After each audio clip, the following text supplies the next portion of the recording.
Chapter 5, Isekai. The morning passed in the blink of an eye. Swordsman Pero only focused his attention on those who had elemental affinities. On the other hand, he let people such as Merlin and Anson who had no elemental affinities do as they like. Swordsman Pero clapped his hands to announce the end of the morning's swordsmanship practice. Some people already stood up and started to leave. Macy appeared excited. It seemed that she yielded good results under the guidance of Swordsman Pero today. Macy had an eye contact with Anson, who greeted her somewhat awkwardly as she came to meet Merlin. "Young Lady Macy." Humph. Macy ignored Anson and turned around. It seemed she was not fond of him. "Let's go. We shall hurry back." Macy took Merlin by arm and quickly left the church. Outside, Moss had long waited on the carriage. "Merlin, see you in the afternoon." From behind, Anson made a strange face at Merlin before getting into his carriage and leaving the church. In the carriage, Macy stared fiercely at Merlin and gasped out in anger. "Merlin, I've told you many times not to hang out with Anson. He always influences you to fool around." It seemed that Macy was not fond of Anson at all and regarded him as a bad influence on Merlin. However, judging from their interaction earlier, Anson seemed more fearful than angry of her. "Why does Anson seem to be afraid of you?" asked Merlin. "Didn't Anson tell you?" Macy looked suspiciously at Merlin, but soon, she seemed to realize something. She nodded and said, "I understand. It must be too shameful for Anson to say." A few seconds later, Macy raised her fist angrily. "I found out the last time Anson took you to fool around with some women, so I secretly taught him a painful lesson. However, it seems that he didn't learn from experience. It's about time for another reminder." Merlin was speechless, looking at the way Macy was pleased with herself. Perhaps his sister had violent tendencies. However, it was no wonder Anson was intimidated of her, considering the frightening power Macy possessed. The carriage kept bumping along the road, and it was feeling rather dull inside the carriage. After a long while, Merlin asked Macy hesitantly, "Macy, how did you sense the elements?" Macy lifted her head in surprise, but she still considered his question seriously before whispering, "It's really simple. I can sense it when I close my eyes, but I can only sense the fire elements. I can't see or touch it, but I'm able to sense it. I can even sense when they gradually enter my body. Later, I can gather them into a powerful force when I finally accumulate enough of them." Merlin nodded slightly. He quietly closed his eyes and tried to feel it the way that Macy explained, but he could not sense the slightest thing. Perhaps elemental affinity was indeed innate. There was no way to change it. The people without elemental affinity was not possible to sense the elements. Merlin's plan of becoming an elemental swordsman fell through. Not long after, the carriage arrived at the Wilson castle. The butler had already prepared a hearty lunch. There was a lamb that was roasted to perfect golden yellow that gave off strong meaty aroma. However, Merlin had no appetite and only ate a little. Macy, on the other hand, ate with a gusto. When she finally devoured the whole lamb, she patted her belly satisfactorily. She leaned back on the seat and glanced at Merlin before speaking in a worried tone. "Merlin, I'm skipping etiquette class this afternoon to practice sword in the church. You'll go to the class in Moss's carriage, but you must come back before night falls. Don't you dare go fooling around with that bad influence Anson again. Otherwise, you know the consequences. Father specifically asked me to keep an eye on you before he leaves." Merlin nodded slightly at Macy's threat. It seemed that the former Merlin was always sort of half-baked. Macy left the castle soon after. Merlin felt the weather was getting colder, hence he went upstairs to fetch himself a thick coat before returning downstairs to get into Moss's carriage. In the carriage, Merlin rubbed his temple at his problem. He completely had no idea that he was to attend an etiquette class in the afternoon. This showed that his memory loss was actually quite severe. Fortunately, he had Moss. He was a good person.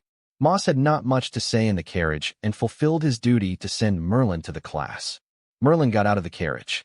In front of his eyes was a 3-story building with a rusty iron fence at the entrance. An old gatekeeper curled up in the corner seemed to be dozing off, his eyes half squinting. However, he would open the iron fence as long as someone arrived. "Young Master Merlin's here unusually early today." The old man who guarded the door was wrapped in a broken coat. His face had turned red in the cold wind. He greeted Merlin familiarly. Due to Merlin's memory loss, he could not remember the old man's name. He only nodded and smiled. It was empty inside, so Merlin headed for the small building. The creaky floorboards squeaked as he stepped on the wooden stairs, as if his weight was too much of a burden. The walls next to the stairs were painted with some colorful murals of characters and scenery of various quality. Even he who was not involved in the art world would notice that some of these murals were no different from graffiti. Merlin came to a few empty, spacious rooms as he loitered aimlessly on the second floor. There were some instruments such as tambourines and organs, so these should be the place for music lessons. "Hey Merlin, what are you doing there?" "We don't have a music lesson, but a history lesson for today." Merlin turned his head around at the familiar voice. It was the red-haired Anson. Anson grabbed Merlin and brought him to the third floor, all the while acting mysterious, and winked his eyes at Merlin. "Come on, we should hurry so we get good seats. I heard that we have a new history teacher today, a really beautiful one. I'm really looking forward to seeing her." Merlin was unsure where to go, so he followed Anson all the way to a spacious room on the third floor. There were already more than a dozen young men and women dressed in gorgeous costumes seated in the room. People gathered in a small group and chatted gaily. When Merlin and Anson arrived, a fat man sitting in the front row waved frantically at their direction. "Good job, Gut. You got us such good seats. You've always been the most proactive every time we have a beautiful teacher." Anson was all smiles when he greeted the little fatty. Chapter 6. Antiques 2. Merlin could still faintly recall Gut, the little fatty, from his memory. Thus, Merlin searched his memory the best he could, unmoving on the surface. Finally, some information about Gut popped up from his memory. Gut. His full name was Dougland Gut. The Dougland family was nothing notable. They only attained their status during the generation of the old Dougland. Even though they were not wealthy, they were not even nobles on top of that. Old Dougland was truly incredible. He built his fame from scratch. From the status of a civilian, he had become the wealthy man in the current Blackwater City in just a few decades. More than 90% of the jewels in the entire Blackwater City was managed by the Dougland family, so the little fatty Gut tended to be generous with his spending. Naturally, he soon mixed well with Merlin and Anson. Gut was very chubby. Sitting at the front row, he himself could take up the seats for two. He had small eyes, and, with a little squint, his eyes could almost transform into a thin line. Gut was obviously elated when he saw Merlin and Anson. He quickly said, "Quick, I already saved seats for both of you. It's in the first row." Merlin and Anson sat down at rest. Then, both of them began to discuss their new history teacher relentlessly. Merlin shook his head slightly. Looking at Anson and Gut, almost all their topic included women. No wonder Macy warned Merlin to not fool around. Without proper self-control, it was indeed not easy to not fool around with these two guys around. However, Merlin still attained something useful. From their casual conversation, he slowly understood the situation. This was the etiquette class for nobles that was set up by a noble in Blackwater City. The purpose of this class was to teach aristocratic etiquette specifically for people like him. These aristocratic etiquettes included music, history, philosophy, art, and all sorts of complicated things. Other than those born into a noble family, the son of a wealthy man like Gut, though not of a noble bloodline, would be sent here to learn of aristocratic etiquette as well. It was to ease the communication with the noble in the future. After a while, the whole room became crowded. People kept flooding in. The empty house before was almost full at this moment. Merlin made an estimation. There were about 40 people in the house. One of them was a thin, pale man. He walked through the front door and seemed to intentionally walk past Merlin. He took a glance at Merlin and snorted. He was full of disdain towards Merlin. He then sat at the back row.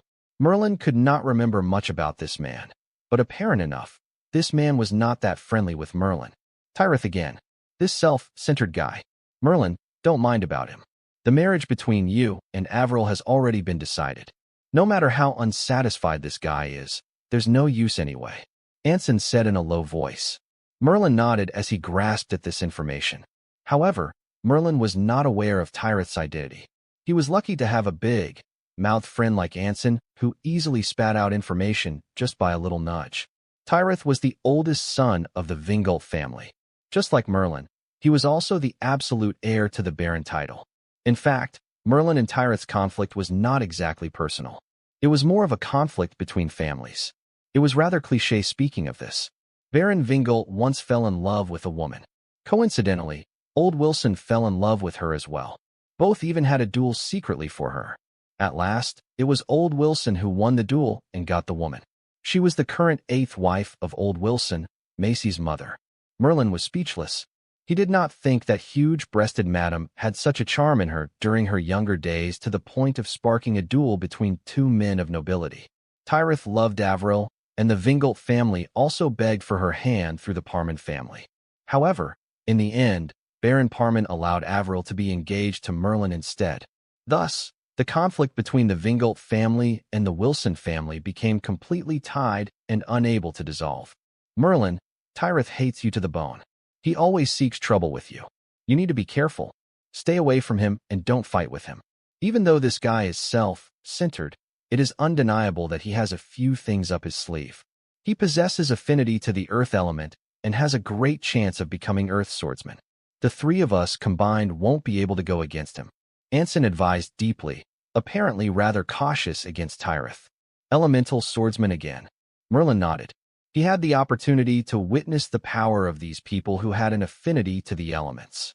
Naturally, he would not be so dumb as to start a fight with Tyrith. After a short while, the sound of boots slamming on the floor could be heard from outside of the house. A lady entered the room. Immediately, the whole room became silent. This lady had long legs that were wrapped in nude-colored stockings. She was wearing a cashmere overcoat, but it could not cover the lush hills on her chest. She had a hot body that released a sort of mature and seductive aura about her. Even though she looked seductive with her hot body, every movement of hers was filled with elegance. Enchanting and elegance, both extremely different qualities, seemed to perfectly merge in this lady. Perfect. Anson and Gut stared hard at this lady who just came, obviously overwhelmed by her aura.